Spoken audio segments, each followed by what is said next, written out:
Welcome to the Dean Blundell Show. My name is Dean, and it gives me great pleasure to introduce to you someone who everybody knows. I met him probably 20 years ago, and we met because he was running for mayor, and I didn't give him a chance, and the dude won, and we became friends. And now he's an activist. I guess you could call him an activist, a climate activist. He's written a new book called Solved. So congratulations, you've solved the climate crisis, according to David Miller, ladies and gentlemen. Good to see you. Well, thanks, Steve. I didn't say I've solved it. Yeah. Yeah, it can be solved in cities. But thanks for having me on the show. We used to have a lot of fun on your old show, but those were different times. A little bit crazier. Yeah, it was you know what, simpler time back then. No one had BlackBerries. I remember meeting you for the first time. You came in with a couple of guys. I don't even think you had a cell phone. You were wearing your a beautiful gray suit, like a shark skin suit, and I'm like, "Oh, this guy's good. This guy's good." and then you walked in, and I believe I had to apologize for calling you a communist the first time I met you because I didn't think you're going to win the election. You won, and still to this day. And John Tory, God bless him, he's one of my favorite guys in the world too. Just a shining example of how to run a city and how to do it with personality and how to do it with conviction. So. Great that you joined us, and nice to relive those memories of me calling you a communist too. Sorry about that. Well, thanks, and there was kind of a list of apologies there, but I accepted them all graciously over time. You did. Yeah, you did. How are you? What do you or have you done like the presidential thing where like a mayor leaves office and he completely doesn't get involved in politics? Because you've turned into this real serious voice for the hazards of climate change and where we are.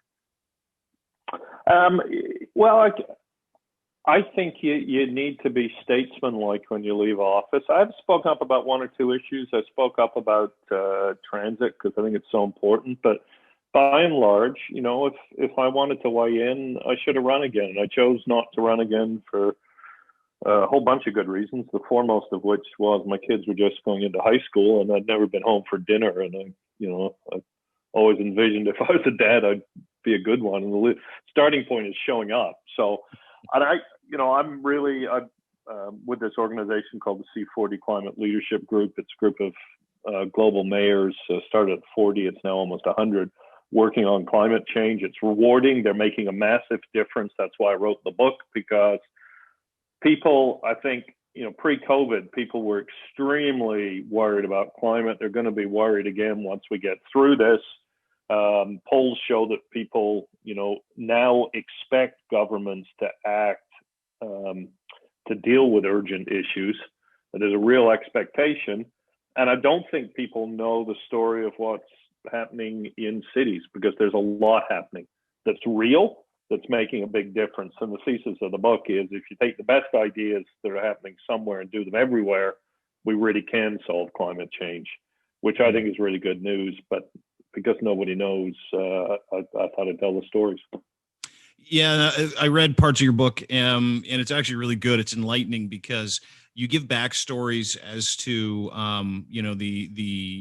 the climate crisis and how, civically, municipally, we have an opportunity to be able to make a difference in individual cities, and how you went to different cities to be able to look at what different cities were doing that were successful. Why is it that you focused on, the civic perspective, the municipal perspective, as opposed to the federal or provincial perspective? I found that really, really interesting.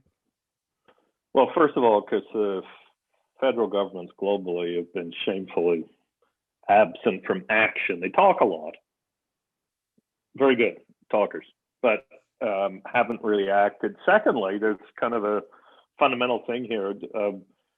About 10 years ago, give or take, the world moved from being a world in which, since the dawn of human civilization, most people lived outside cities in rural areas, to a world where most people live in cities. So, and that trend's accelerating because of China and India and what's happening in Africa and Latin America. So the world is now an urban world. It's where most of the emissions are, about 70% according to our figures, and most of the economy is. So, if you're going to attack a problem, you start where it is. And it's in cities, the people are in cities, and most greenhouse gas emissions come from how we heat and cool buildings, how we generate electricity, how we use transportation, and how we manage our waste. Not all, but most. And all of those, there are things that you can do that make the city a better place for people to live, make it more economically successful, and also happen to really deal with greenhouse gas emissions. So that's why cities, it's because where people are, where the emissions are, and where the solutions are.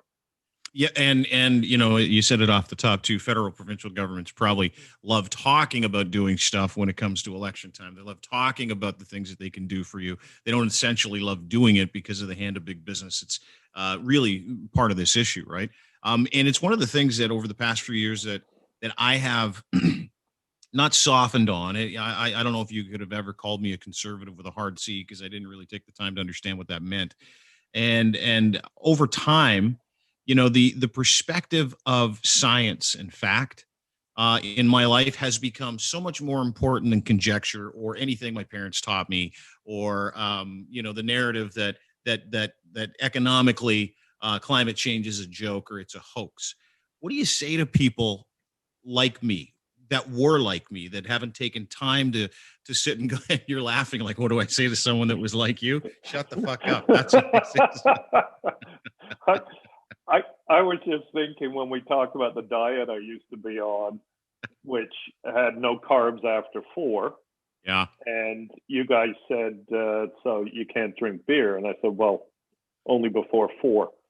And so the next time I was on your show, you brought beer for breakfast. Which, you know, when you're the highest elected official in the city, is not how you should start your day. Well, you know what? Says only you. The guy that came after you was totally cool with it. But well, I do. Point. Yeah. But what is that? What do you say to someone who's just not willing? Because this is what I'm finding now with COVID. This is what I'm finding with the masks. This is what I'm finding with so many different issues that we have today. You're tackling something, and you know, someone's going to say, "Oh, I can't believe you had that lefty on the show." And you know what? I'm sick and tired of the weaponization of extremes. But what do you say to somebody that is going, you know what? I'm not going to watch David Miller talk about climate change because it's not real. Well, you know, I've come to the point, Dean, where I just say, don't watch me. You know, you got to mobilize the people who are with you and the people who are sitting on the fence. Mm-hmm. And on climate change, let's talk about COVID in a second, but on climate change, the vast majority of people understand the science.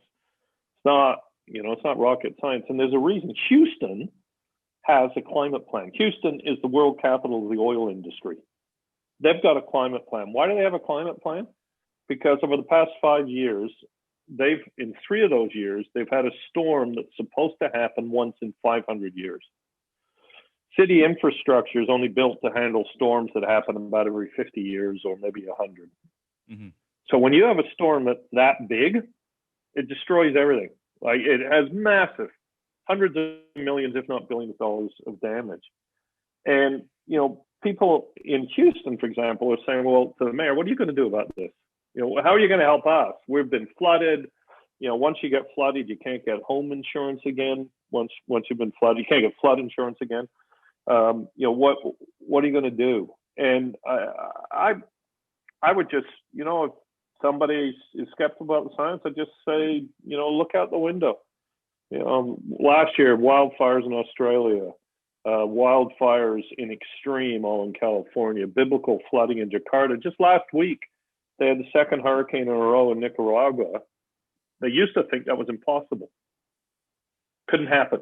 The physics didn't permit it. You know, something's going on. You think so? Yeah, I think so. So, you know, like, wake up. Yeah. It's tough. You know, there are segments, and this is why we're segmented. And I find this to be true. There's a segment of the population that don't want climate change to be real. They don't want science as part of their day. I grew up in a born again Christian evangelical family, and science was like, you know, fuck you. We don't listen to science in this house. And that was willfully taught. That was willfully taught in Sunday school and in church and all that other shit. Science is bogus. And, you know, the older I've gotten, the more I've realized the parts that our parents have played, the parts that economy's played, the parts that religion has played in dumbing down people to the point where they want to reach for some kind of narrative so that they can stay engaged in cognitive dissonance. And it drives me nuts. It makes me crazy. And as I'm like you with the COVID thing, with the COVID thing, it's a bizarre analysis of how people really are, who they really are. Like this guy at Adamson Barbecue. He wants to opens up, doesn't believe in the mask mandate, doesn't think anything's going on because he's generated his news from Facebook. He's generated his news from memes like the majority of the world. And I don't know how you combat naysayers, but I'm almost to the point where it doesn't matter. Like educating those people doesn't matter because I'm never going to control how they think or feel. And that's dangerous in a place like climate change or when it comes to a pandemic is you've got an entire section of people in the middle, which makes up the vast majority of people who are looking for people to look out for the environment, promoting climate change, promoting the necessity of trying to do something good for this world by understanding and teaching and preaching where we are technically with science, with slides and fucking graphs and colors and all that shit. But still people won't grasp it's like a choice that they make.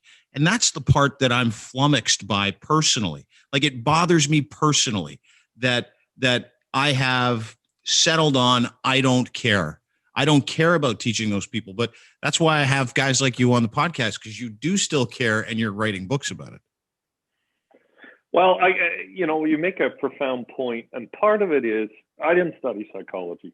I studied economics. I'm a lawyer professionally, and I spent most of my life involved with municipal politics after practicing law for nearly a decade. So, I understand people very much, but not through an academic lens. But there's something like climate change is kind of overwhelming.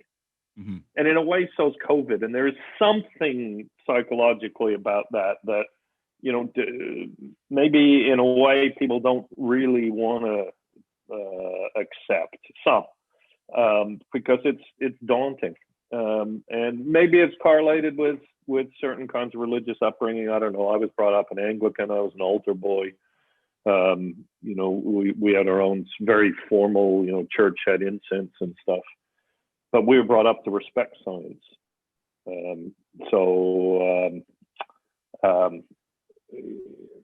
That's just how it was. I guess in the bigger picture, I think climate change, enough people care that we can move forward. COVID's a little trickier because, and by the way, I think I'm a bit cynical about this. I think it's all a big stunt by this guy to get a lot of attention, and he's doing it barbecue joint. So.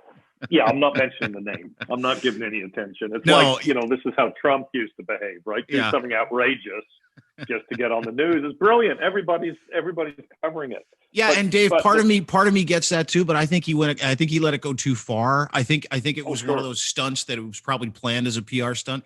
And now that his barbecue and on theories are coming out, like he's gone past the point of no return, and now it's going to destroy his business. He got hit with like 150,000 fines yesterday. He got locks changed by the government today. Like you can't open up the joint. Like it just drives me. Well, it's also like he has opened a window into a pretty dark world there. Yeah. Oh yeah. And you do have to worry about that. Evil grows in the dark. Oh, yes, sir. Evil grows down in Etobicoke at the barbecue joint, actually. How does it go? Evil grows in the dark, green cracks and holes, something evil grew in you. Yeah. Well, I've forgotten the exact. No, I think the evil's in this guy. It's not you or me. We're good. Cracks and holes. Lives in people's minds. Yes. Evil grew. Anyway, the challenge with COVID is, if you don't behave responsibly, you're making somebody else sick. It's like taking a big sword and walking around the street swinging it and saying, I have the right to do this. You don't have the right to make other people sick. You don't have it's a truism. When I studied law, you don't have the right to go in a crowded theater and yell fire, right? Because there might be a stampede, somebody gets hurt. You don't have the right to spew germs over people. And we need everybody to respect that basic fact. And we're going to need everybody, once vaccines come out, to be participating with vaccines. And that's the challenge, climate, I think we can get by with 80% of the people agreeing with it. In a pandemic, it's a bit more difficult because even a few people who are misbehaving can really create a problem. I was shocked that the U.S. Supreme Court said it's okay for churches to go ahead and hold services. I mean, if you hold a service and people sing, you're going to kill people. Mm-hmm. It's like saying it's okay to hold services or everybody pulls out their gun and shoots. Mm-hmm. It's really, really dangerous. And that, the person who's done it the best, I think, is the health minister of BC, Adrian Dix, and Dr. Bonnie Hendry, because they've had a beautiful combination of clarity and empathy, but also respecting the fact that people have got to come along at their own pace. So they've kind of set standards and been a bit less heavy-handed. It's a tricky thing to judge, but if you don't get everybody on side, you're in big trouble.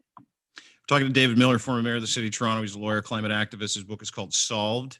And you can get it anywhere you get your fine books, and absolutely follow him as well on Twitter. His Twitter handle is up on the screen there. You talk about not just the climate change issue and trying to change people's minds and back into the COVID issue.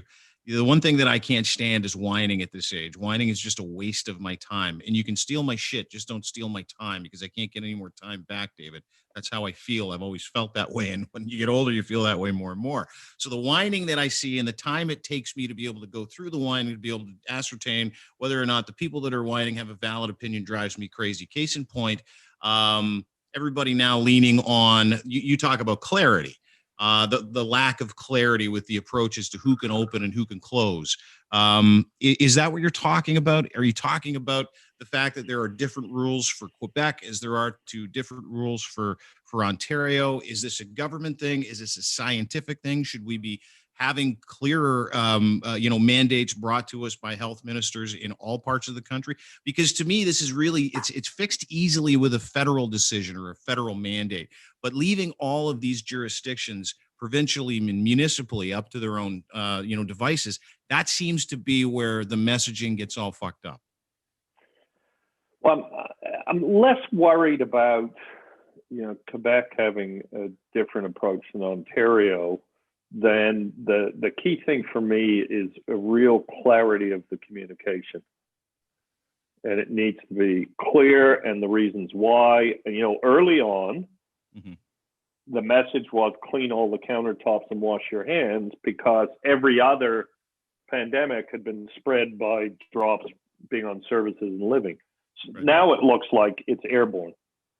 There needs to be incredible clarity about that. Just real clarity. And I think, some of that can come from Ottawa. I very much believe in the big cities, the local public health agencies. They're really good. And we've seen examples of clarity and simplicity and therefore efficacy. And Bonnie Hendry in BCU used to work for Toronto, by the way, during SARS, has probably been the best. Plus, she has great shoes. She wears, I don't know if you see them, she wears John Fluvog shoes. Oh, she's like, she's one of those. She's like one of those people that doesn't give a crap. So she just wears whatever she likes. Yeah. So it's interesting, right? Because she's got this role that's very collective and serious. And, she's basically said, look, respect people and care about them. But then she stalks out in these kind of wild, if you ever seen Fluvog. So she's probably listening to The Clash when she gets home tonight too. Well, I don't know. She used to be in the Navy, so whatever naval officers would listen to. But I think that's the issue, and there has been some dissonance, between what the federal health officer and the Ontario health officer say, and I think that's problematic. And unfortunately, the province said, "Oh, we've got this whole new system," and then a week later, it was a complete failure. That was really not helpful. Not fun. No, those are never helpful. And it's like dueling opinions, depending on where you are and what you watch. David Miller, again, our guest, former mayor of the city of Toronto. Book is called Solved. It's about climate change for all of you nuts that don't think is real. How much time do you think we have in Canada, North America, if nothing changes, if the commitment to, not reducing greenhouse gases doesn't continue to be an issue for us, if the people, that make decisions based on massive amounts of pollution in our environment and where we are, how much time do we have left? Because that seems to be what everybody kind of gathers around. Like, it's one kind of measuring stick that everybody understands, and not just time like doomsday time, but until we've done really irreversible damage to this planet. Not much. At most a decade. The Arctic sea ice is already showing really bad signs, and that's really bad because if we don't have the Arctic sea ice, it's an early warning sign that the permafrost will start melting and huge amounts of methane will escape if that happens. So it's pretty worrying. I'd basically say, we need to see by the end of this year in Glasgow, when national governments are all meeting about this and cities will be there too, really clear plans for pretty dramatic action over the next 10 years. And from my perspective, and the good news is there's things happening in cities around making much more efficient buildings. Vancouver, you got to have net zero buildings by 2030. That's the kind of urgency we need. New York has mandated that existing buildings have to be way more efficient by 2030. Shenzhen, China has 16,000 electric buses and all their taxis are electric. There's no reason we can't do this everywhere. So it's technologically and economically feasible. We just need to see people saying, yep, this is urgent. We got a path over the next 10 years to make dramatic change. And, for me, you start with the cities because that's where things are already happening, and we can build on that. And maybe the things that are a bit harder you can do later, but you can make a ton of change right now. And that's what needs to happen. Otherwise, we're in pretty big trouble. And, maybe some parts of the world, the climate will get a bit better, but when tens, if not hundreds of millions of people are forced off their land because it becomes too arid for crops, and where are they going to go? There'll be internal migrations. There's internal migrations happening in the U.S. right now in Louisiana because of storms, and there'll be refugees between countries. Look at all hell broke loose when people from Syria had to go somewhere else. What's going to happen when there's tens, if not hundreds of millions of people? That's a very real risk. Mm-hmm. And, that's a risk of global stability and all sorts of stuff. So, my answer is today. We need to start today. Mm-hmm. Mm-hmm. Yeah, I you know what, and in little ways too. People talk about recycling and not running their lawnmower, but just in little ways, we can all do our part by the things that we know work, by the things that we know are part of our system and our plan individually. And it's sort of like going back to the COVID thing. It's about personal responsibility and education at this point, and willingly not educating yourself as to any significant issues that we're facing, and your part in that just means you're a dick. That's pretty much it. Before I let you go, I do have to say this. You're welcome. You remain entertaining. Everybody's going to say, why were you on that show? You remain entertaining, my friend. You know why? Because I asked, and that could just be your answer. Is it that we have a good relationship? No, it's important. Climate change is a fucking issue, and I don't want people to not take it seriously, including the people that follow us and like us. And but I do have to say this: Diego Maradona passed away yesterday at the age of 60. We had James Sharman on the show yesterday to talk about the life and times of Diego Maradona and the hand of God as a Brit.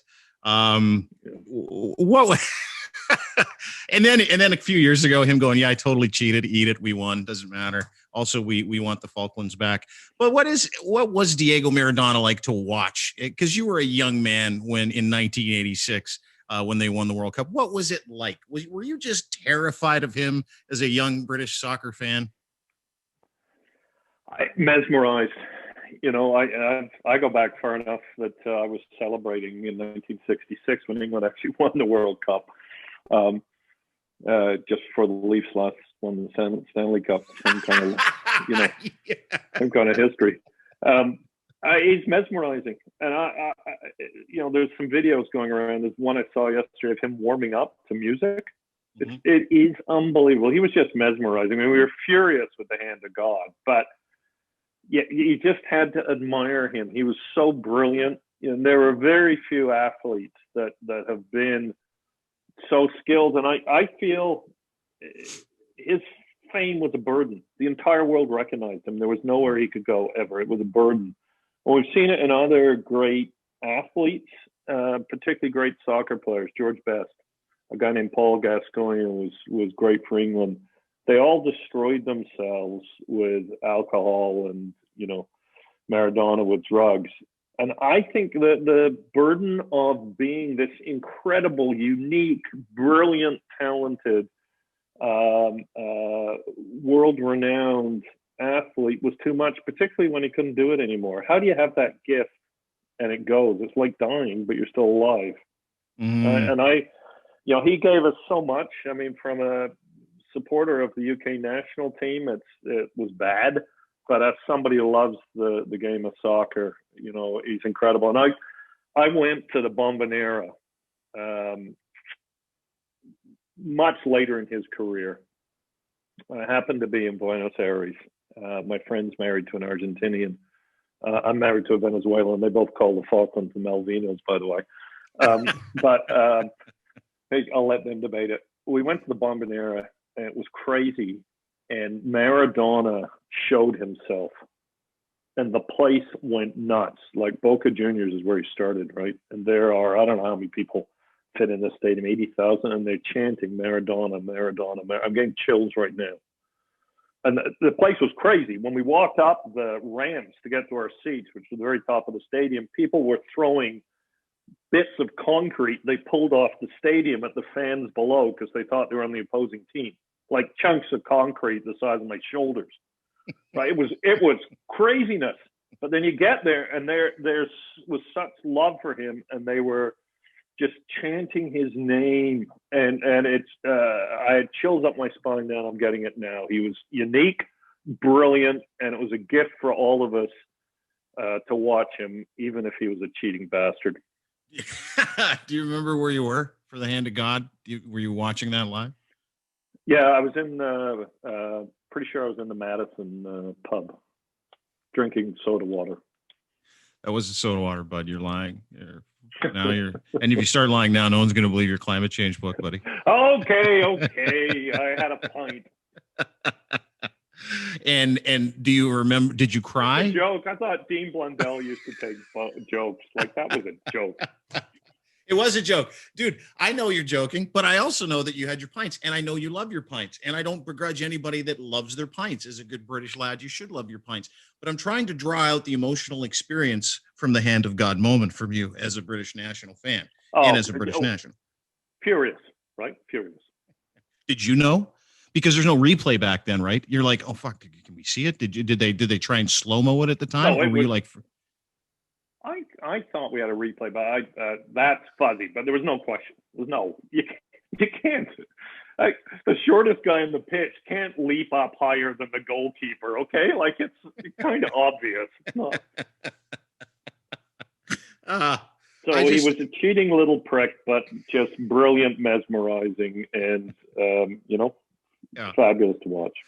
Listen, dude, it is great of you to spend some time with me today, and really, really wonderful to see you, wonderful to catch up again. And I know I wax about your time as I was driving through Sackville the other day, seeing your handiwork. And you've really done an amazing job, and you did an amazing job in keeping this city going by the vision that you had. And not only that, the education you gave me as a young man on how to treat people, specifically when you would come in and you would joke around with us, is something to aspire to if you're an individual. So young men and women, listen to this man. He knows what he's talking about. Solved is the name of his book. It's about the solving the world's climate crisis, one city at a time. David Miller, lawyer, activist, climatologist. Can I call you that? Are you a climatologist now? No? Or no? It's like when I call myself an insider. You can call me. Okay. Climate guy. Climate guy. David Miller, thanks, buddy. Thanks so much. Appreciate being on. Cheers.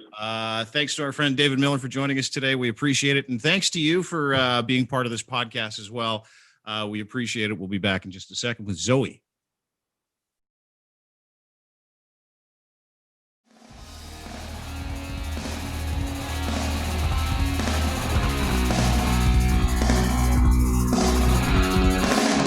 Hi, everybody. Welcome to the Dean Blundell Show. My name is Dean. You've arrived at DeanBlundell.com, or you're watching on at Dean Blundell on Periscope / Twitter or Twitch TV. Dean Blundell TV. YouTube. Dean Tube. We just finished with David Miller. What a fucking great guy. City of Toronto. Talk to us about climate change, climate hoaxers, climate deniers. Real quick breaking news, too, before we get started. They just arrested that guy, Adam Skelly, from Adam's Barbecue. You know the barbecue joint, Sean? The barbecue joint that was serving patrons indoors and caused a big scene for the last 3 days and changed the locks and the fucking pandemic, and the guy that was operating without a fucking business license. Remember that guy, Sean? Remember him? Yeah, he's in jail. Anyway, the podcast today brought to you by our friends at Owner's Box Fantasy Sports. Right now, $500 bonus, cash bonus, match bonus money, free money, $500. If you go and sign up at Owner's Box, play some fantasy this weekend. A lot of football on today. Get in there now. You might as well do it. Owner's Box Fantasy Sports, weekly payouts, huge ones too. The official fantasy partner of DeanBlundell.com. Thanks to our friends at Blue Microphones, the official microphone of DeanBlundell.com as well, and Ed's Fine Imports. Gitch3, your promo code. Buy 4, buy 3, get 1 free. 4 pairs of Gitch for the price of 3 at edsfineimports.com. Last week we were talking on the podcast about a fucking million things, and as luck would have it, someone was listening to it and said, "Hey, I got an answer for you." The answer was trans related, because we were talking about we didn't understand how people could get, especially men transition into women, could maintain that they could menstruate, they could have their periods. I still don't understand that. But the fucking great part about this industry content is that it appeals to everyone. And we got a great email or a great Facebook message from our next guest who worked trans outreach for the Canadian Mental Health Association. Her name is Zoe, and she said, "Listen, I'll come on and explain some shit to you guys. No sweat." So please welcome to the program, Zoey Carey. Zoe, how are you today? Oh, not too bad of yourself. Good. Nice to see you. Good to have you here. You're on the phone because you're busy working. What was great is I learned that you're a trucker as well. I sure am. Yeah, it's funny. Just as soon as we were about to start, they came out to me and said I was they were done loading me. So now I'm just getting ready to go here. But yeah, I drive truck for a living. So it's fucking awesome. How long have you been driving truck? A couple months now. I drive semis now, but I've been driving school buses, things like that for a couple of years too. So. So this the was grand just scheme of it all. What? Sorry, go ahead. No, go ahead. Grand scheme of it all, you just decided to drive something bigger for more money. Basically, yeah, it was more job opportunities, things like that. And I own a fifth wheel as well, so I've been towing things basically since I was 10 years old. So you've been driving around with a fifth wheel since you were 10? Where'd you live? No, just been towing things. No, I started off towing the old. Oh God, no! I'm from Port Hope, actually. Listen, dude, Zoe, thank you very, very much for joining us and being part of the podcast. And what was it that caught your attention? Because you're listening to the last podcast, and then you reach out to us. What made you do that? Well, basically, you just said you wanted more information on trans rights, just so you could, or just trans people in general, just to help you understand more. And right. I was just like, well, I'm a pretty open person, and I heard you talking about that period thing, and I wanted to hear more of what you meant, what they maybe meant by that, because I'm telling you right now, I am a post-op trans woman, and there's definitely no period happening. I can definitely assert that. That would sort of be the best part about, to me, if I was trans, it would be like, the good news is I never have to menstruate. Well, I did have to have my penis turned inside out. Yeah. So, it's kind of give and take when it comes to it all. But if I were to be born, female, I would take the menstruation thing out of it. But hormones could give you like, maybe like a sick feeling or, an emotional feeling every month, Mm-hmm. but you don't get a period. Even trans guys. So here I'll tell you too how the nomenclature works if you don't know. I'd love to know. That's why I asked you to come on, Zoe. So I am a male to female trans woman. So I was born male or whatever, born with a penis, Mm-hmm. and I transitioned to female. Mm-hmm. Now there's the other side of it is obviously female to male. Mm-hmm. I know most of them. Now, mind you, there are going to be people out there who say, "Oh, that's wrong" or whatever. I have it differently. But the majority of female to male trans people, when they start taking testosterone, they actually stop getting their period. Mm. So, and they start growing little penises out of their clitoris and things like that. Some of them. So, some of them have it made too, right? Oh, yeah. I always joke. I used to actually be in a band with a friend of mine.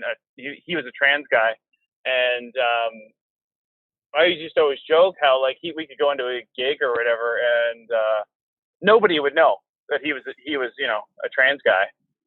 And I'm just like, you bloody bastard! Like, you're so lucky that way. But at the end of the day, though, like if he wants to have surgery to have the downstairs look the way he wants it, yep, it's a lot more involved than mine. Like mine was like less than 2 hours, and I was out within a week and back to work within like a couple of months sort of deal. Mm-hmm. But like them, it's like several surgeries, skin grafts, things like that. So mm-hmm. it's all give and take in the whole grand scheme of it all. So you make major surgery sound like it's nothing. But I think there's a reason for that, right? Zoey Carey joins us, trans woman who is transitioned from male to female, full post-op trans person.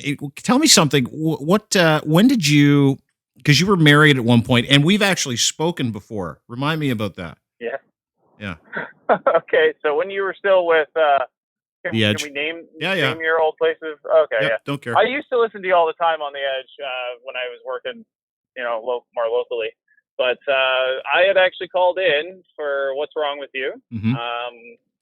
And I had won, because I did not have sex with my wife at the time for 2 years. So. Mm-hmm. You allowed me to go see Colorado, who was opened for by Fred Penner, which was a pretty awesome show. So yeah, that's what we did. Is the contest was like to see who had the most fucked up life, and people would call in on a morning basis, and they would say, "Here's what's wrong with me." And I remember you won because, if I'm not mistaken, you didn't have sex with your wife, who had some plumbing issues, and there was a colostomy bag involved. And if I'm not, am I wrong? Yeah, no. That really wasn't the issue. It was what led to that was she had what was known as perianal fistulas, which basically meant poop went in between both holes, basically. That's right. There was whole loads of different issues that came up. So for the longest time there, that was the issue. Then she had the surgery at around the 2-year mark, and then we went another year, and then stupid me with timing, like we went that 3 years. We finally actually started being intimate again. Actually, we're trying for another child. And then I was just like, hey, guess what? I think I might be trans. And then that ended everything right then and there. Threw a monkey wrench into the plans? Pretty much, yeah. So basically, I have not, been intimate with anybody for like 6 years. So well, we'll get to that in a bit if you want. But I want to talk about when you knew, like you're married, you had kids at the time, correct? And all of us, and you're a man, and you decide not just one day, obviously this is a struggle, but for people who don't quite understand this life that you have and this internal struggle that you went through, when did it start? As long as I can remember. I could have, if I grew up in the 80s and 90s, and if it was more, talked about, maybe more open, more okay, I probably could have done it when I was a child, like when I was a kid. Mm-hmm. But it was one of those things. I grew up. My dad actually killed himself when I was 7, and I found out later on in life that he had suffered from, it was depression related. obviously that's why you kill yourself. But so that when I finally found out about that in like my early 30s is when I started going to see, somebody, and they're like, well, I think they might be trans, and I'm like, yeah, I think I've known that for a long time. I was just kind of hoping I wasn't. And but yeah, like it was one of those things. Like it's. But why were you hoping you weren't? Like that's significant in this conversation to me. Why were you hoping you weren't trans? Because even when I started my transition, it was like, it's still been night and day since then. It was less accepted. It was, I came out just before Caitlyn Jenner came out. Like it just, I knew that if I came out as trans, that would be the end of my marriage. And things would be a lot harder because it really is. Like I've been turned down for jobs. Like I went several years there without work because of the way I looked. Because you were transgendered, because you were seemingly a man and you dressed like a woman, so people didn't want to give you work. Basically, yeah. That's like I have a college diploma in like policing. I went to school to work at the border for customs. And couldn't get a job doing that. I couldn't even get a job in a local, like a not Port Hope, but a different town as a, not a cop, but what's the one underneath? I can never remember the name now. Special constable? It's been a few years. Yeah, special. I couldn't even get a job as a special constable, even though I had more training. I did better than over 3/4 of the people on the beep test. They just like flat out. It was like, yeah, it sounded like I was going to get the job, and then they asked one of the captains, and then it was just all of a sudden, nope. And I'm like, oh, they didn't say the reasoning because they could get in a lot of trouble, but I'm pretty sure I know the reasoning behind it. And I've even been told by places after I've been hired, and if I said, but like, I've gone in and let's make their own assumptions sort of thing about myself. Like I don't correct anybody, and I've gotten the job, and afterwards they're like, yeah, if we would have known you were trans, because I would come out to them after the fact, we might not have hired you because of whatever reason. And I'm like, oh, good. But, it's one of those things when you're the first one that they have come through the door, then they don't know. And maybe the next person that comes might, be better off that way. So you would show up to these job interviews dressed as a man and then come out as a woman later? Or would you do that to get jobs? I wouldn't say dressed as a man. I dress kind of in between. Like you look at me as the way my clothes, like I wear mostly female clothes, but like it's like long sleeve jeans. Like that's the way I've always been, is just a jeans and t-shirt sort of person. So like you look at me and it's just like, think like lesbian, like butch lesbian sort of deal. Where it's like, they could go either way sort of deal. Like, so that's kind of where I fall in. So like I'm lucky in a way because I can like take advantage of that to where, I still kind of have a little bit of white male privilege, but I understand the trans side of it too. So it's kind of nice like that. Cause like when I first started my transition, like every trans person, you go like super the opposite direction of what you were. So I went like super feminine and, did all the makeup and all that sort of stuff. And then realized I'm like, well, did you like that part of it? Did you like the makeup? Because I got to tell you something, Zoe. Zoe Carey joins us, a trans woman who worked trans outreach for the Canadian Mental Health Association, talking about being trans and transitioning and what it's like and what the life is like prior to. And you said something fascinating to me. You're like, I hoped I wasn't, but I was. Not a struggle that a lot of people like really enjoy in your position in life, where you've got a family and kids and you have to live an honest perspective. You have to be honest because you can't be happy. So I have fucking tons of respect for the trans community in that regard. And for you, especially Zoe, being open enough to talk about it. But, you said something earlier, in as much as you dressed like you said, really feminist, was that just like, okay, I'm immersing myself in this. I need to dress in. Did you wear dresses? Did you wear skirts? Did you wear that kind of stuff? Oh yeah, I did everything. I went the whole 9 yards. I went, like I said, just think of like the most feminine person you could think of, and that's the way I went. Yeah, and that's my question. Like you got all the hosiery, all that other stuff. it's significantly more work, getting ready when you're a female. Like you talk about the makeup. I can't be bothered to actually shave 4 out of 5 days. So, when it comes to putting on makeup and making myself look nice, I can't imagine the uphill battle just at that, trying to figure all that stuff out. I actually got pretty good at that stuff.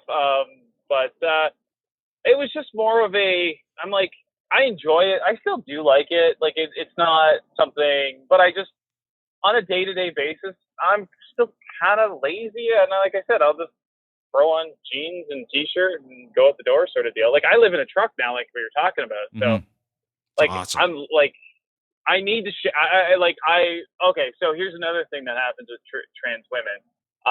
You start taking hormones, you still get facial hair. You have to have it removed in some way. If you don't have the money, then you're stuck shaving every day. Well, even for me at this point in time, like being able to shave every day is kind of a luxury. So thank God for masks right now, because I am actually very self-conscious about my facial hair and stuff like that. So thank God for the masks and things like that, because it kind of hides it, so I can go into places and not, feel super uncomfortable. And we don't even think, I say we in terms of that, I don't even think about that part of being trans, the facial hair. It's there are seemingly little things to everybody else, but they're massive things to you, massive things where, you can, and I find it interesting, because you can be not self-conscious about a full transition, but you're self-conscious about a goatee. Yeah, basically. It's awesome. In a constructive way. Yeah, and it's the same with my voice too. Like when I first started transitioning, I tried changing the pitch. Well, there's a reason why I wasn't the singer in my band, is because I'm not very good with that sort of shit.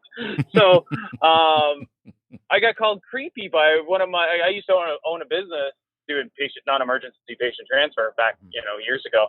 And one of my employees, when I was trying to figure that out, they called me creepy, and ever since then it's stuck in my head, and I've been like, okay, I'm not going to change my voice. I don't want to have surgery because they can make it deeper if it gets screwed up in some way. Are you serious? So I'm like, you know what? I'm just going to live with what I got.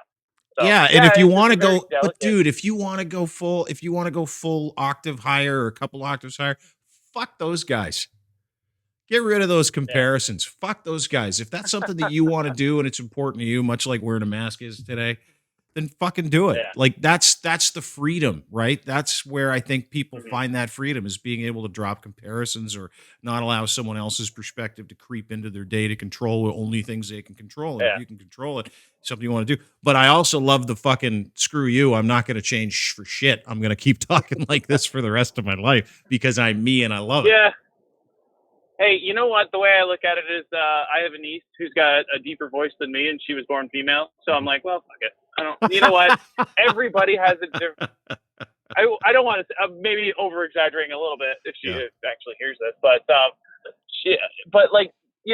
there's women out there there's women out there with facial hair. There's women out there with deeper voices. There's women out there, there's women who are born female that look more like a man than I do. And so I just, like I said, a couple of years ago, I was having lots of mental issues and things like that. And I just said, you know what? Fuck this. I'm not going to try to, sorry, I swore there. Have you listened to me talk for the last 25 minutes? That's true. Yeah. But yeah, so like I said, fuck this. I'm just going to do what I want, feel happy the way and comfortable in my own skin. And it's been, like night and day difference for me. And, I don't take any antidepressants anymore. I don't take any of that, and I'm just the only thing I take is hormones, every day. And that's it. And I've never been happier. And, also, I've never been one in a job to doing the same monotonous things every day. So I find working also helps too, because I get to see different things every day. So yeah, for sure, it's a big deal for me. Being a trucker and being transgendered, are there strength in numbers in that community, in the trucker community, or is it tough? Oh yeah, honestly, I think I've met one other trans trucker, and then a couple. I also do YouTube videos as well. I'm not plugging it or anything like that, but I'm just saying so I've met a few people through that. But you can plug it, Zoe. Yeah, well, the plugging my whole 460 followers that I have on my. That's YouTube how channel, you but, grow. That's how you grow, sister. That's what you do. You gotta fucking put it out there. So tell us where it is. It's just Zoey Carey on YouTube. It's really easy to find. Okay. I just started doing the tranny trucker series on it because. Now, can I ask you a question? Are we Yeah. allowed to call it the tranny trucker series, or should we call it, like, if we're not transgender, can we call it the transgendered trucker series, or are we allowed to, use your vernacular? Well, when it's directed towards me, I don't care. When it comes to that word, some people hate it. Some people don't give a shit. Why do people hate it? I understand why they hate it, because it sounds rough to me now, like the way that we are. It does sound rough. I agree with that, but it was always used as like a negative term. Mm-hmm. And now, like, I can differentiate people using that in a negative way towards me from people, like, for instance, my friends. Like, if one of my friends came up to me and been like, hey, tranny, what's up? Or just something stupid like that in a joking way, like, I wouldn't care. It wouldn't bother me. But if some guy driving down the street was like yelling it in a profane way because they saw me, then it pissed me off. But it's all in, how it's Tone used and context. Yeah. Yeah. It's one of those it's a context thing. So, like, if you can say that directed towards me, but don't say it towards like another trans person unless they specifically say it. No offense. I'm not. We'll have you back on the show probably, because I'm really enjoying this. But I'm not ever going to introduce you as that. Just so you know. No, that's fine. I just don't. I would feel uncomfortable dropping the T word, if you will, because it's that's totally fine. And you know why? I'll tell you why. Normally, I would say 5 to 10 years ago, I would have said, "Fuck you, everybody. I'm allowed to use whatever word I want. They're just words." But I never realized. How much those words hurt. They're like fucking big logs that we take and throw in the path of these beautiful human beings who are just on a journey. And and the reason why it was important for me to hear you say those words earlier, that you hoped you weren't, kind of bringing it back to what we talked about and the internal struggle that's caused by people who feel like they're in the wrong set of skin. That's kind of what I've arrived at. It's like, transgendered individuals feel as if God put them in the wrong body. And as someone who grew up with a certain, rule book in the evangelical church, which is fucked, I feel like I grew on churches. Oh, dude, I hate them all. Organized religion can lick my balls. But the understanding that I have of the internal struggle when it comes to finding out really who you are and what you believe, translates into who you are and what you believe individually, right? But I kind of draw the line at people that identify as black who aren't. Do you know what I mean? Yeah, obviously. Yeah. I can't imagine the struggle. And I talked to this guy who's transgendered a few years ago, who transitioned at the age of 70, full transition at the age of 70.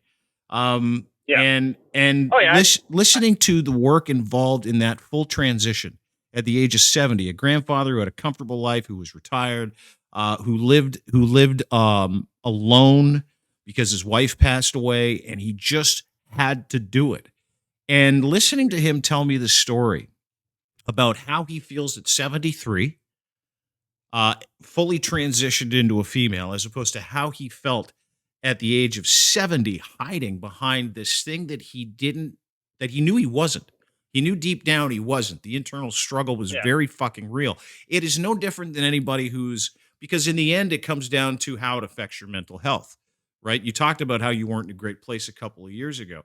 The mental health of an individual is a direct result of an unmet expectation from your life or the lives of others around you. And so when you don't meet these expectations, like, okay, I'm fucking born with a wiener and I don't want it, and I got to figure this shit out. Like that is dysmorphia that a straight individual could never understand. So when people shit on it, it makes me sad. Yeah. Yeah, same here.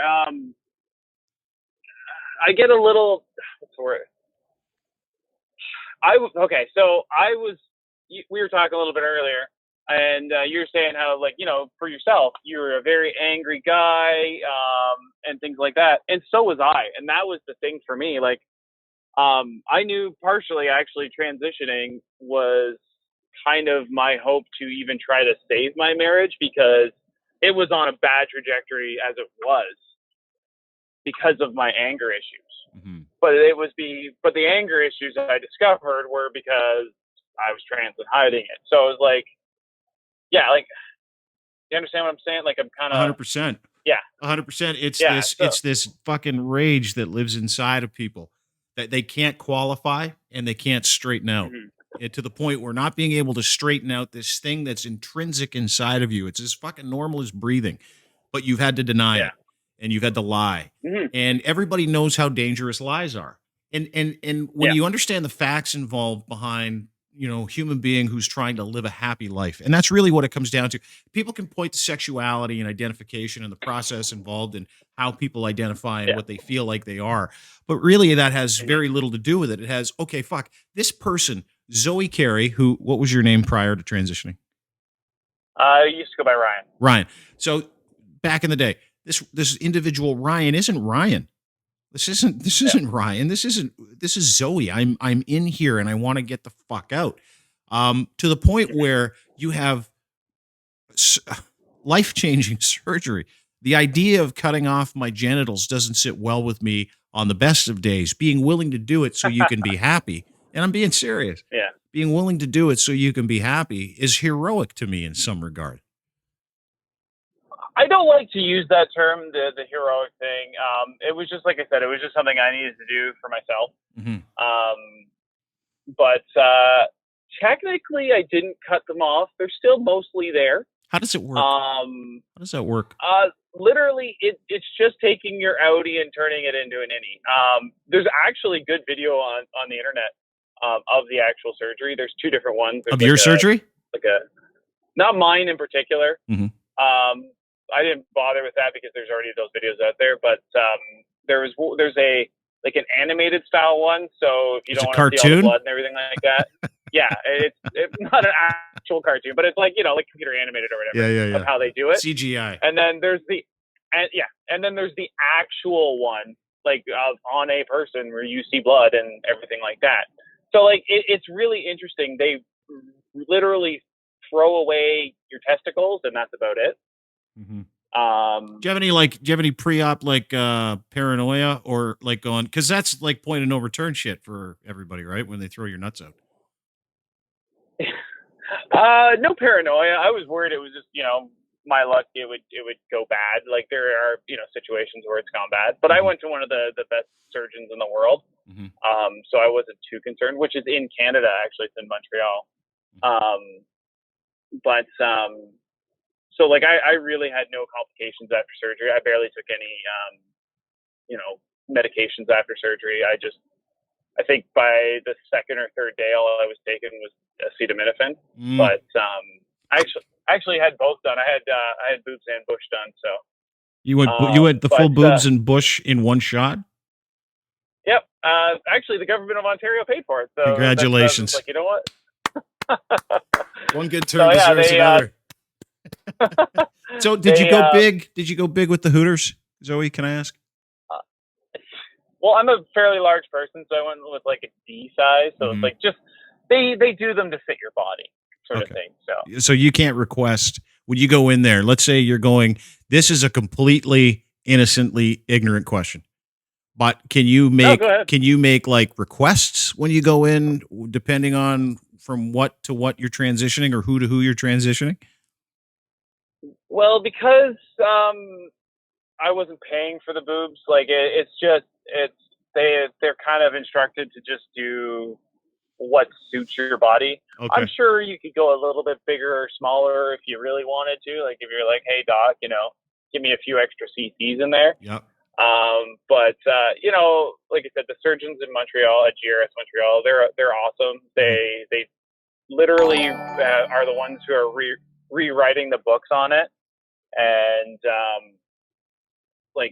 they're just amazing. And he'll look at you and be like, I think you need this amount of cc's. And it's pretty good. Like I'm quite happy with what I've got. So that's all that matters. But, again, getting back yeah. to what fucking matters, right? You know, Yeah. these are just silly questions that are probably in the ethosphere or in the atmosphere of the world of stupid. But I have to ask these questions because I don't know, right? Like, you know, it's the same thing with the menstruation thing. Like, what was all the hubbub about, you know, and you've explained that terrifically. Yeah. But, you know, Okay. it's such a, like you'd say, go watch those videos, Dean, or everybody can go watch those videos.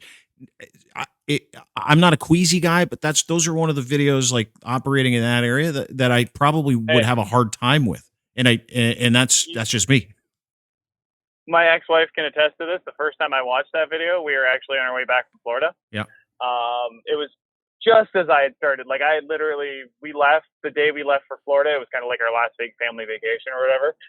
We drove down with the trailer and stayed at Disneyland or Disney World. But on the way back, we were sitting.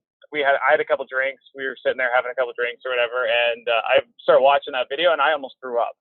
So it's not just you that goes queasy. Like I watched it a few more times, and was because I felt like if I was going to have that surgery, I needed to know what was going to happen. Mm-hmm. So I was just like, you know what, fuck it, I'm just going to sit and watch it. And it's actually really interesting. Like if you like how they managed to like save everything, and like I can still, you know, have, you know, climaxes and things like that. I guess I'm trying to be as, you know, nice as possible here, but so like everything still works down there. Like I can have penetrative sex if I want to, sort of deal. Like it works almost the same. But I will say when it comes to that whole menstruation thing, I don't want to count anybody out. So there are the people out there. I know one in particular that are born with both sets of genitalia. And it is possible for them, if they decide to go to the female side, you know, it could be a possibility that they have it, but it's such a small number of people in the world that the average trans female, you know, you're not peeing blood. There's nothing like, it's not the same. Like, you know, if you're a post-op and you have issues down, like you can have, you know, after surgery issues and have blood come out like that happens, but it's not menstrual blood. Okay. So when I heard that, I'm like, what the who the hell says that? Dude, like, J.K. Rowling, the author of the Harry Potter series, maybe one of the greatest literary minds of our time, said, she's a cunt. You hate her? You don't like her? She's what I don't know if have you ever heard the term trans exclusionary radical feminist? Or no, TERF? Explain it to me. Basically, they're people that identify themselves as being feminists, but they don't include trans women as being female. They see us as men. Wrong. They see trans men who have transitioned from female to male as women. So she's written a lot of, like, I was never a big Harry Potter fan, so I've just kind of picked up snippets here and there from people, like on Facebook and shit. But from what I understand, she was like saying very negative making very negative remarks about trans people and spreading misinformation about them. And that's where my issue comes in. It's the same with Joe Rogan. Every time he ever speaks about a trans person, especially when it comes to kids, he just spreads misinformation constantly. Not familiar with what he says. What does he say? Like he says, like, well, about the trans women in sports, how he's just like, oh, if we let them in, they're going to take over, you know, all female sports, which is not even remotely close to that happening. There's trans women in sports, and none of them really are that, like, they're not, you know, high elite level. A lot of them, they're not winning everything. It's not happening. Even Fallon Fox, who I kind of met, I'm like Facebook friends with her, so like I talked to her a few times or whatever, just because we're part of the same group or whatever. And we have similar friends as well. Even like she was a UFC, like an MMA style fighter who started fighting after she had transitioned, like years after she had transitioned. And even she's not undefeated. She's been beat by women. So there's that issue. And then when it comes to the kids, where he makes it sound like, hypothetically, Dean, I know you have kids. So say tomorrow one of your kids comes to you and says, hey, I think I might be a woman. Yeah. You can't go the next day to the doctor and just immediately start injecting them with hormones. That's not how it works. Mm-hmm. What they do is if they're under a certain age, I can't remember if it's 16 or 18. It's been a couple years since I used to do I'm not with Canadian Mental Health anymore. I don't do that anymore. I just don't have the time. It's been a few years since I did it. So I can't remember the exact numbers, but. Sorry, I'm just going to say all around wonderful woman, Zoey Carey, who loves to enlighten people. That's what we should have put on your placeholder here on the screen. Yeah. Hey, whatever. It doesn't matter. But the big thing with that is with kids is they don't get hormones until they know for 100% certain, and the doctors that are treating them know 100% certain that is the way they want to go. Like you have to go through years of doctor's appointments, seeing mental health professionals, things like that, before you like a child or a preteen or whatever can even. That's a fucked up narrative too, right? Like it's weird because they want like if like say a 16-year-old says, "Mom, I want to come out as transgender." Dad, they rush them to a mental health professional. Unfortunately, it's unfortunately it's ingrained in our system. Like that's why when I worked doing the mental the outreach, it was through Canadian Mental Health, but it was called Gender Journeys, and it was just unfortunately those were the people that started trying to help these individuals to make sure that they were in the worst possible terms of saying it, in sane mind, and this is what they wanted to do, sort of thing. Mm-hmm. So for instance, like I was saying with kids, if you're 10 and you think, you go to your parents and there's a history of this child obviously being uncomfortable in their body and things like that, then the parents will take them to the doctor, and at most they will get hormone blockers so that when they start going through puberty, they just don't start going through puberty. And if later on in life they decide that they don't want to do this, they can remove the hormone blockers, and then they will just have their normal puberty just a little bit later in life. Mm-hmm. So medically, it doesn't affect them. But the thing is, with those kids, it is such a minute amount of them to the point where I don't even think there's too many numbers on it. Again, I could be wrong. Mm-hmm. If somebody can inform me now, like I said, it's been a few years. I can inform you right now, so we'll just go with that generalization, and I'm fine with it. So yeah, say 99.9% of the children that do go down this route, they continue on that journey because there's a difference between a child saying, "I want to be a girl today, I want to be a boy today," and going through years and years and years of mental anguish of being in the wrong body. Like, look at somebody for instance, Jazz Jennings in the U.S. Mm-hmm. She went, since she was 3 with having these issues. And, even as she's gotten older, she never changed her mind. It never wavered. Mm-hmm. And that's the girl from This Is Jazz or whatever, that show. Yeah. Yeah. I used to watch that show back in the day, but yeah, I've watched a few episodes of it just from a perspective of trying to understand it. Years ago, and that's where I thought no one would pick that life if they could, right? If they had a choice. Yeah. No. And I don't mean to sound like a dick. If I had the choice, I wouldn't. What's that? Sorry, go ahead. No, I didn't mean to sound like an asshole by saying that. No, and that's the thing. I would never choose this life. I wouldn't wish this on my worst enemy. But it's literally I go down the same path as my father and kill myself and leave my child without a parent. Mm-hmm. I'm his I was his father, but without that other parent, or I go down this route and be happier in my life, sort of deal. So yes, it's made things a lot more difficult, but not as difficult as hanging myself or whatever sort of thing. So it's just a better of the two situations, I guess is the best way to describe it. Yeah.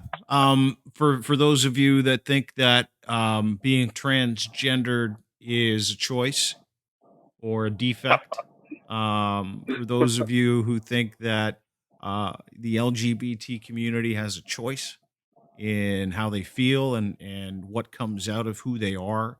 I hope you listen to Zoe. I hope you absolutely listen to every word she said, especially towards the end. It's not a choice. These are people and Yeah. individuals and human beings that deserve our compassion, our love, and understanding, so that Mhm. they don't kill themselves, so that they don't end up a statistic, so that we can embrace these people as individuals and human beings who are struggling.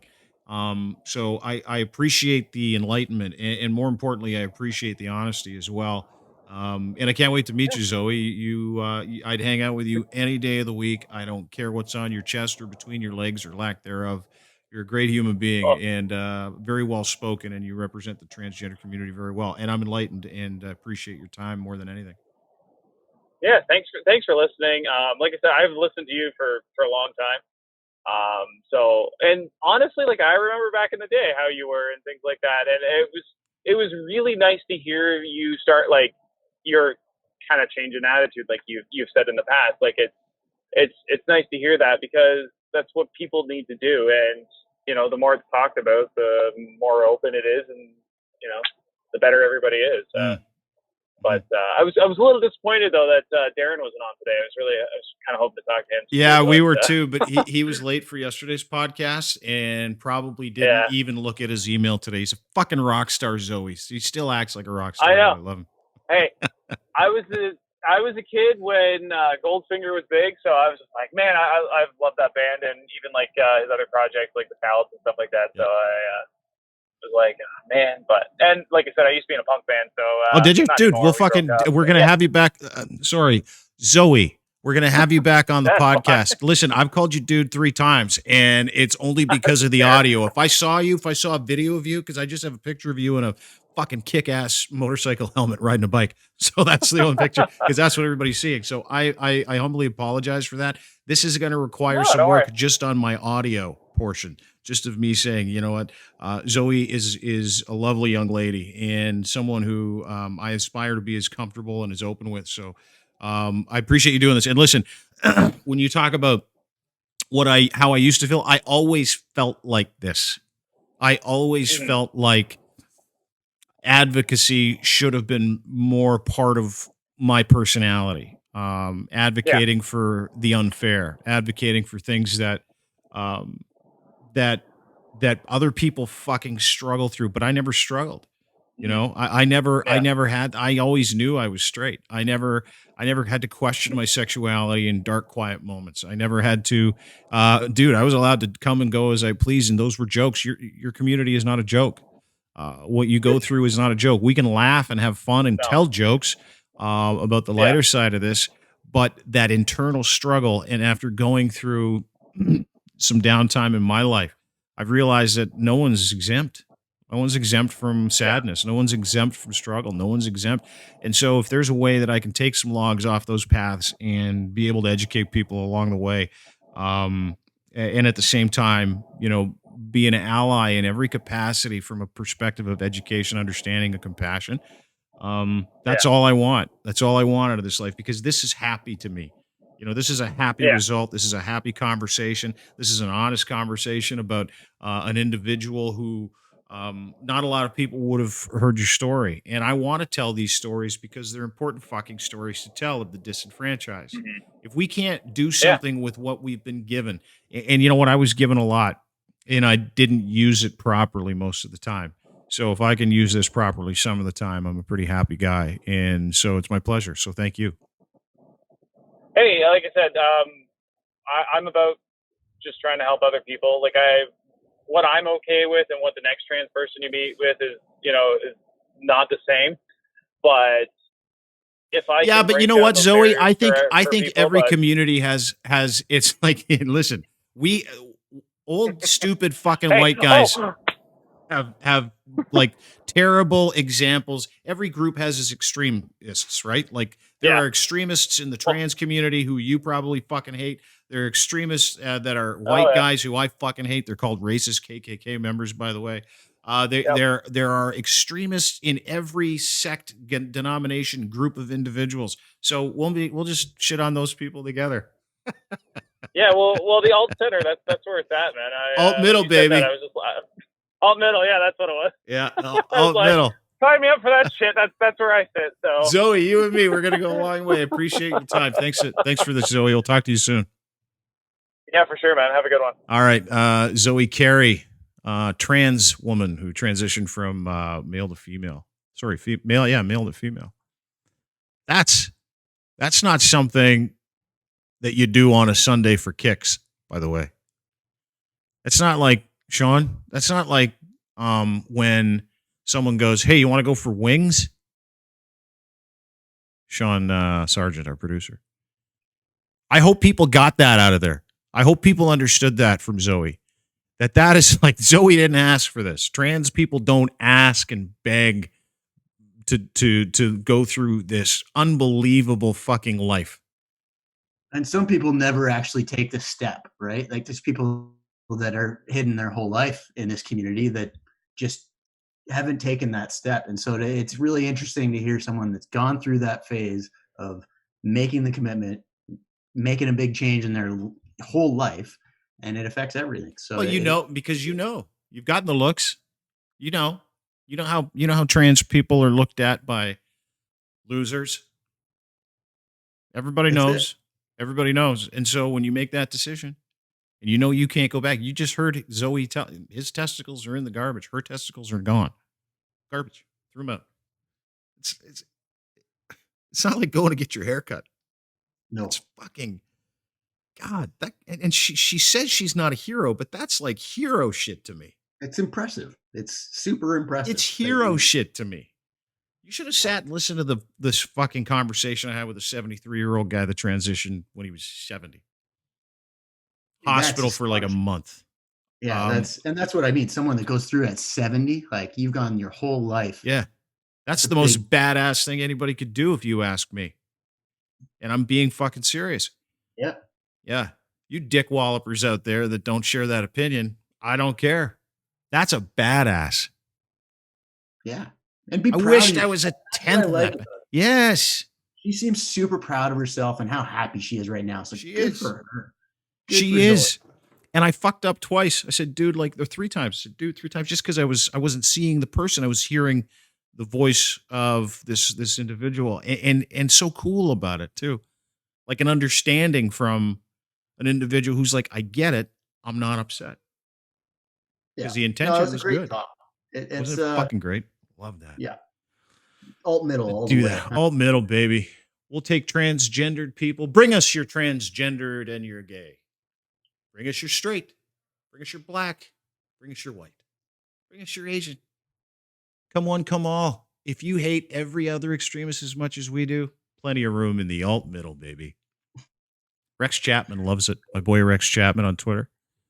Like the biggest Twitter follower in the world. He's pounding some of my tweets yesterday about the alt middle. I'm like, this thing's catching on. I'm going to make shirts. Jesse Lumsden sent me an email yesterday. Hey, Canadian bobsled legend, Canadian football legend, Jesse Lumsden sends me a text. He's like, I'll read it to you. I'm all about the alt middle. Let's get shirts. I'm bringing it. Well, you never know. Merch is coming soon. That's one thing maybe we should just announce that right now. We're going to be coming out with some merch on our Twitch channel specifically. Anybody that wants to subscribe on Twitch. When were we doing that? I wasn't aware of that. No one told me about that. This is the extra little stuff, you know? The reason we do Twitch. Okay, good. So Twitch, yes. Join us on Twitch, Dean Blundell TV. Stuff on Twitch. Come join us, guys. Twitch.tv/Dean Blundell TV. Thanks to our friends at Owner's Box Fantasy Sports, the premier weekly fantasy sports platform on the planet. Right now, they're giving you $500 just for fun. I can't believe that, to be honest with you. We started doing like these $50 cash bonuses. So you put in $50 of your cash to gamble, to play responsibly, fantasy sports, football specifically, because it's all we got. They got hockey. They got everything coming. I mean, ramping up. But join Owner's Box right now. Make football fun again, for crying out loud. And it's a no-brainer when they start at 50 and go to 500. You got to take advantage of it. You put in up to 500, they'll match that with a deposit match of $500. $100. So you put in 5, you start with 1,000. I'm no math genius, but if it's free, it's for me. So do it. Owner's Box, weekly fantasy sports. Get your head in it, for crying out loud. Ownersbox.com. Go sign up. It's like 30 seconds. Totally free to sign up, too. Doesn't cost a dime. Blue Microphones, the official microphone of the DeanBlundell.com podcast network. Here at DeanBlundell.com, we take our audio seriously, and so we have to partner with the best. Blue Microphones, at Blue Microphones on Twitter. Dream a dream and put it all together with Blue. They got these Compass mic arms. They've got 2 sets of headphones. Fucking Emmy award-winning. Unbelievable. Love them. I can't stop using them. I use them for everything. Shut people out, bring people in. Nice and thick, noise canceling too, a little bit. I love it.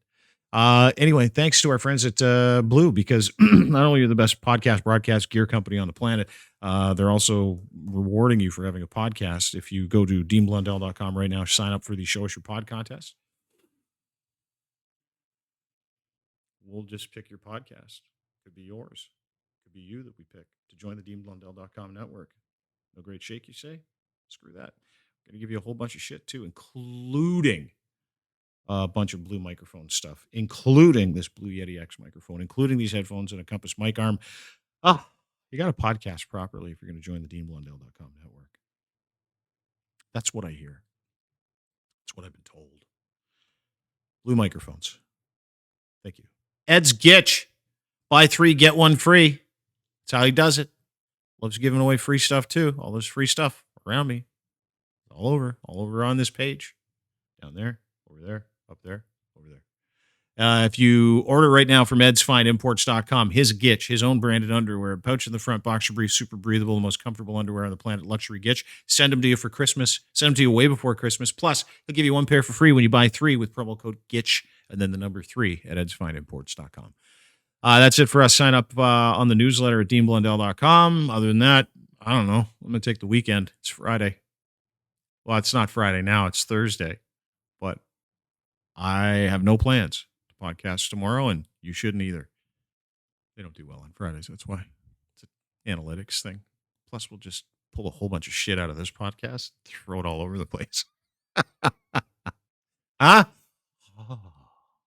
Have a great day, everybody. Thanks for watching. Thanks for listening. See you Monday. Thanks.